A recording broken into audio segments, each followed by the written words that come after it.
Bonjour à toutes et à tous, je m'appelle Frédéric Garcès, je suis comédien et metteur en scène et je vous souhaite la bienvenue dans cette petite parenthèse où je vous invite à m'accompagner dans un domaine fascinant et mystérieux, le monde du théâtre.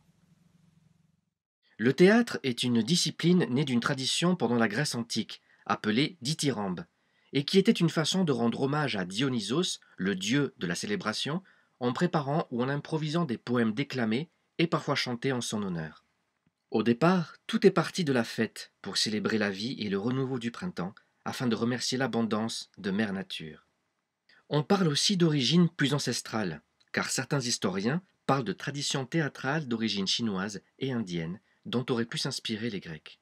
On dit que le théâtre était le père de tous les arts, car déjà dans l'Antiquité, on faisait appel au chant et à la danse. Le théâtre était cathartique, c'est-à-dire que son objectif était de purifier les gens en leur montrant des situations gênantes ou violentes afin de leur inspirer de la pitié ou de la crainte. Comme ça, tout le monde était beaucoup plus calme. Les tragédies grecques se composaient d'un ou deux acteurs, appelés le protagoniste et le deutéragoniste, ainsi que du chœur qui chantait et répondait. Les récits se basaient souvent sur la mythologie, l'histoire, la politique, voire les questions métaphysiques. Les comédies grecques, au contraire, se moquent de la politique et des dieux. Son seul objectif était de divertir le public. Enfin arrive la comédie nouvelle, délaissant les mythes et les dieux pour se consacrer sur la caricature des schémas sociaux et familiaux. Ce style de comédie inspirera beaucoup plus tard d'autres artistes comme Boileau, Racine, Goethe ou Goldoni. Le Moyen Âge, qu'on pourrait caractériser de période assez sombre pour le domaine artistique, a lui aussi connu son propre théâtre. Même si l'Église a longtemps combattu le théâtre, y voyant de l'hérésie ou une tradition païenne de plus à éradiquer, elle se servira de sa forme pour célébrer les messes et les processions. On abandonne le latin progressivement, puis se développe le théâtre des mystères et des miracles, dont le sujet le plus fréquent traitait de la passion du Christ.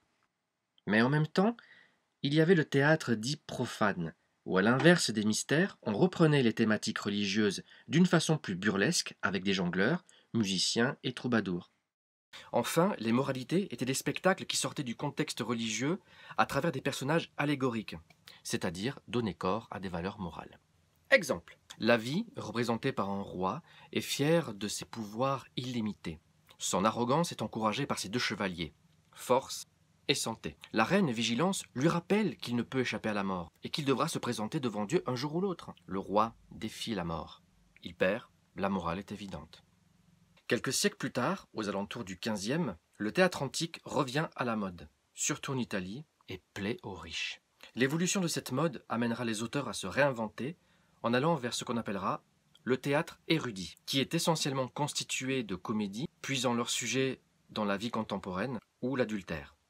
Mais le théâtre antique inspire toujours, et l'illustration de la nature, des gens de la campagne et des amours fantaisistes, comme les Romains aiment déjà en peindre le tableau, amenèrent le genre pastoral, où les nobles aiment imaginer les intrigues amoureuses dans le monde de la campagne. En France, on apprécie plus la farce. Il y a peu, voire pas de théâtre.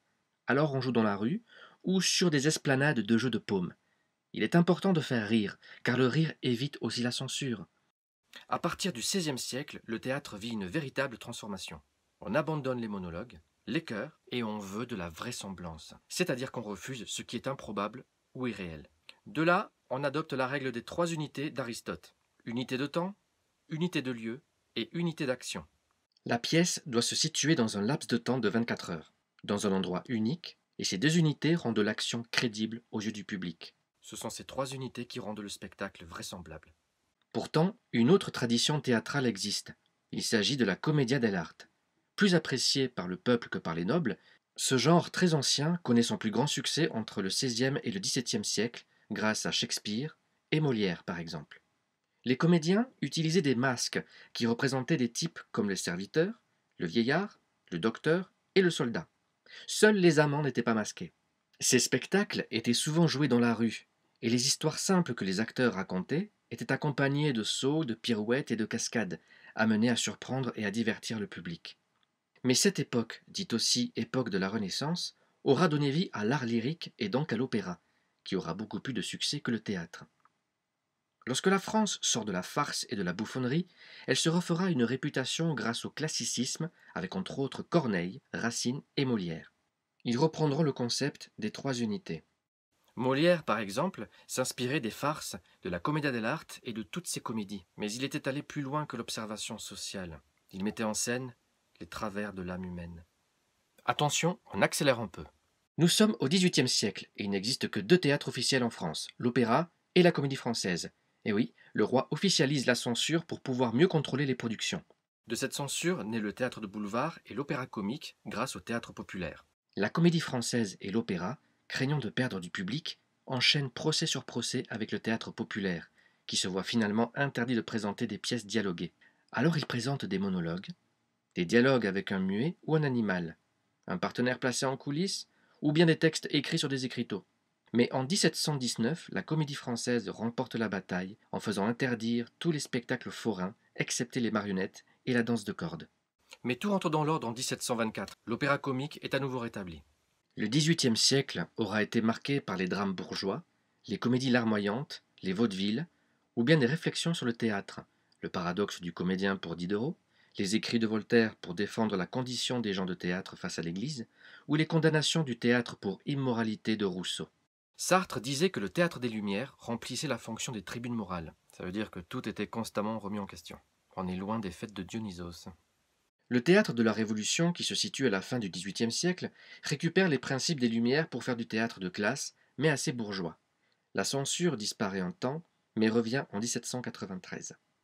De nouveaux genres arrivent tels que le mélodrame, tout se politise et se popularise, et on cherche à avoir plus de réalisme, ce qui amène une évolution technique, un véritable mouvement qui pose les bases du théâtre que nous connaissons aujourd'hui.